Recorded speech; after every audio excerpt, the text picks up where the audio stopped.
My name is Savvy, and I'm here from the YouTube channel SAVY Writes Books.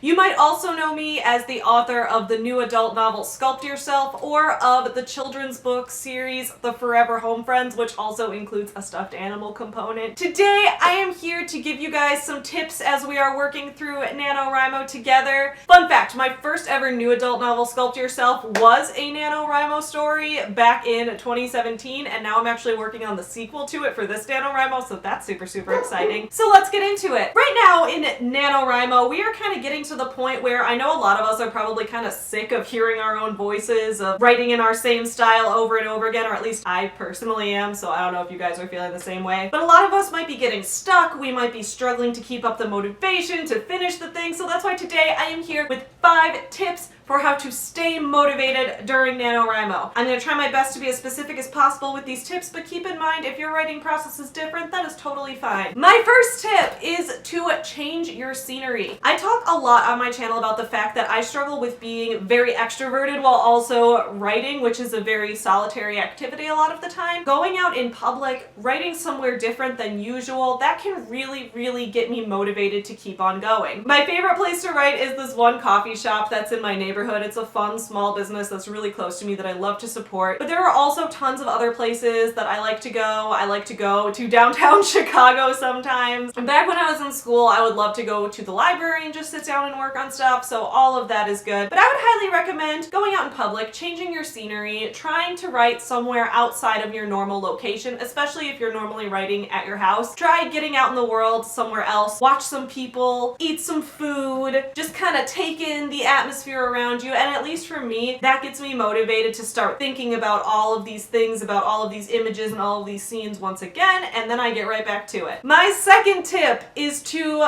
build a buffer in your planning. Now, I know Preptober has been long over, so everyone has pretty much already blocked out their times for how they want to do their word counts, and I know a lot of people like to write 16 to 1700 words a day, but I personally recommend trying to find gaps in your schedule where you can just build in a big buffer of, I don't know, 5 hours or so, if you have the time, again. But on a weekend, on a Saturday or a Sunday, if you can find a time and say, hey, I need to write a lot today in order to get my story done. Even if you don't need that buffer, I find that it reduces a lot of the stress. So if there's a day when I don't hit my word count goal, and if you've seen some of the videos on my channel, you probably know that starting at the very beginning of NaNoWriMo, I started off this month behind from the very beginning.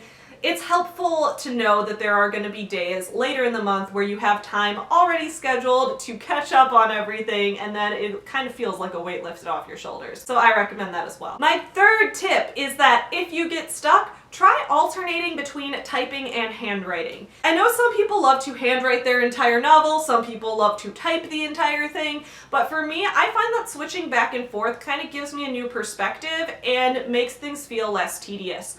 There will be times when I'm sitting in front of my laptop just pounding away at the keys, or sitting at my desktop computer just going tap, tap, tap, tap, tap. And after a while, I start to get a little bit exhausted with that. Sometimes I just want to go back to my roots of taking a notebook and going out and venturing into the world, sitting on a bus, writing, that kind of thing. Another reason that I recommend giving handwriting a try is that it feels a lot less formal. At least for me, when I type things, it sometimes brings back memories of doing school papers or school reports or those kind of things where you wanted to bang it out and get it right on the first try so you could get your grade and everything would be okay. But when I sit down and handwrite something, I know that that's never going to be the final version. There's no pressure to make yourself think that that could ever possibly be the final version, because you have to type it up in order to get it into your document.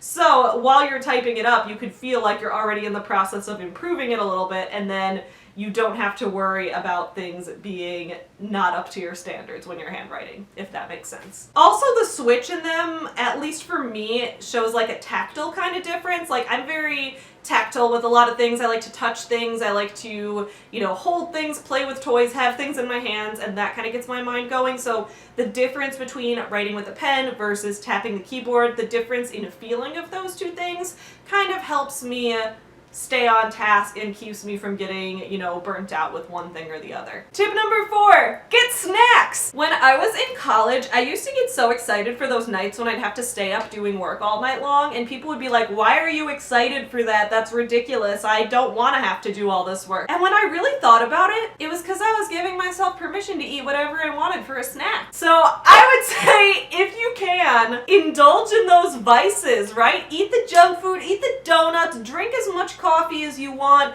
eat some cookies, eat some nachos, order some hot wings, do whatever you want because you're writing and you earned it and you deserve it. And sometimes the taste of something interesting can jog new ideas in your brain, at least for me. So let yourself have those snacks, let yourself get excited. And my fifth tip is to write with friends. So whether that's in person or online, if you have other friends who are writers, try to get together with them.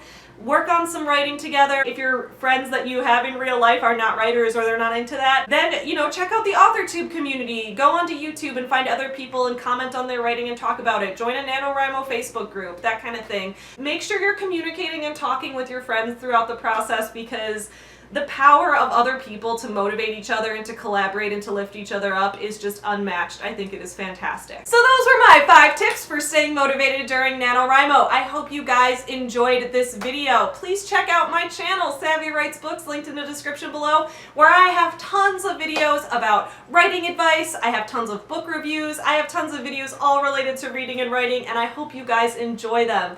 Thanks so much for watching. I'll see you guys again soon. Happy writing!